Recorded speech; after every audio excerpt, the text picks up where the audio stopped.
కొంతమందికి ఈశాన్యంలో మనకి డోర్ ఉందనుకోండి అమ్మ, కుదరదు అలాంటి వారికి. అలాంటప్పుడు ఏం చేస్తారు, తూర్పు మధ్యలోనూ ఉత్తరంలోనూ పెట్టుకుంటారు.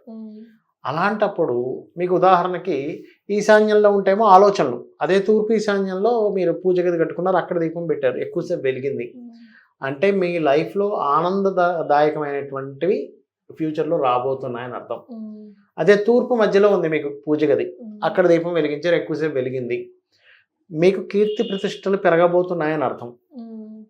ఒకవేళ కొంతమందికి ఎలా ఉంటుందంటే ఈశాన్యంలో కాకుండా ఉత్తర ఈశాన్యంలో ఉంటుంది ఏది పూజ గది, అక్కడ దీపం ఎక్కువసేపు వెలిగిందంటే ఖచ్చితంగా మీ ఇంట్లో అనారోగ్యంతో ఉన్నటువంటివన్నీ క్లియర్ అవ్వబోతున్నాయి. దిక్కును బట్టి ఉంటుంది, ఎందుకంటే దిక్కును బట్టి దిశను బట్టి అక్కడ ఉండే దేవతా స్వరూపానికి కనెక్టివిటీ ఉంటుంది. సో ఉత్తర ఈశాన్యంలో కనుక మీకుంటే అనారోగ్య సమస్యలు తొలగిపోతున్నాయని, ఆరోగ్యవంతులు అవ్వబోతున్నానని అర్థం దీపం ఎక్కువసేపు వెలిగిందంటే. అదేవిధంగా ఉత్తరంలో